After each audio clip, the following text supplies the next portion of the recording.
Hi friends, నేను మీ యామిని గౌతమ్. ఇవాళ నేను బీరకాయ పచ్చడి ఎలా ప్రిపేర్ చేయాలో చూపిస్తాను.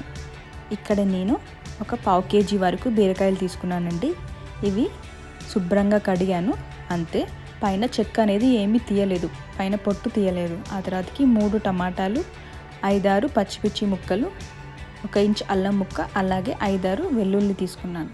ఇప్పుడు స్టవ్ వెలిగించుకొని దాని మీద ఒక గిన్నె పెట్టుకోండి. దాంట్లోకి ఒక 4 టీ స్పూన్స్ వరకు ఆయిల్ వేసుకోండి.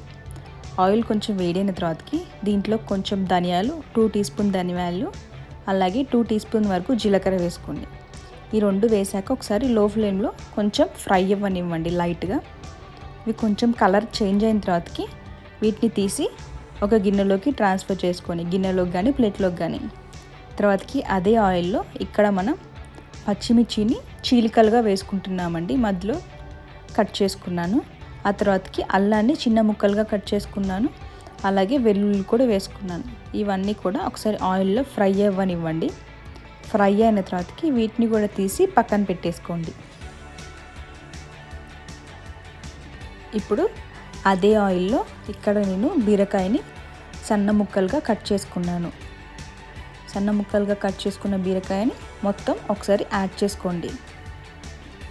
ఇవన్నీ యాడ్ చేసుకున్న తర్వాతకి ఇప్పుడు మనం దీంట్లోకి ఒక 1/2 టీ స్పూన్ వరకు సాల్ట్ని యాడ్ చేసుకుంటున్నాము, లేదా రుచికి తగినట్టు సాల్ట్ వేసుకోండి. సాల్ట్ వేసాక ఒకసారి బాగా కలపండి. కలిపి సిమ్లో పెట్టి మూత పెట్టి మగ్గించండి. ఒక 5 నిమిషాల తర్వాతకి మనకి చూస్తే బీరకాయ అనేది కలర్ చేంజ్ అయిపోయింది, చాలా వరకు మగ్గిపోయింది. ఇప్పుడు దీంట్లోకి మనం కట్ చేసుకున్న టమాటా ముక్కల్ని వేసుకుందాము. ఇక్కడ నేను 3 టమాటాలు తీసుకున్నాను. తర్వాత టమాటా కూడా వేసాక ఒకసారి కలిపి మూత పెట్టండి. మూత పెట్టి కొద్దిసేపు మగ్గించండి. చూసారా, కొద్దిసేపటి తర్వాతకి మూత తీసి ఒకసారి కలపండి.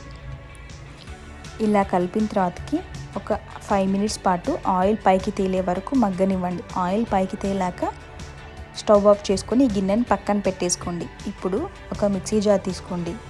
మిక్సీ జార్లోకి ముందుగా మనం ఆయిల్లో ఫ్రై చేసుకున్న ధనియాలు, అలాగే ఆయిల్లో ఫ్రై చేసుకున్న పచ్చిమిర్చి, అల్లం ముక్కలు, అలాగే కొంచెం చిటికెడంత పసుపు యాడ్ చేసుకుని మూత పెట్టి ఒకసారి గ్రైండ్ చేయండి. ఇలా గ్రైండ్ చేసుకున్న తర్వాతకి పూర్తిగా చల్లారిన బీరకాయ టమాటా ముక్కల్ని దీంట్లో యాడ్ చేసుకోండి. యాడ్ చేసుకున్న తర్వాతకి ఒకసారి మనం దీన్ని గ్రైండ్ చేద్దాం. పూర్తిగా గ్రైండ్ చేయొద్దండి, పల్స్ చేయాలి.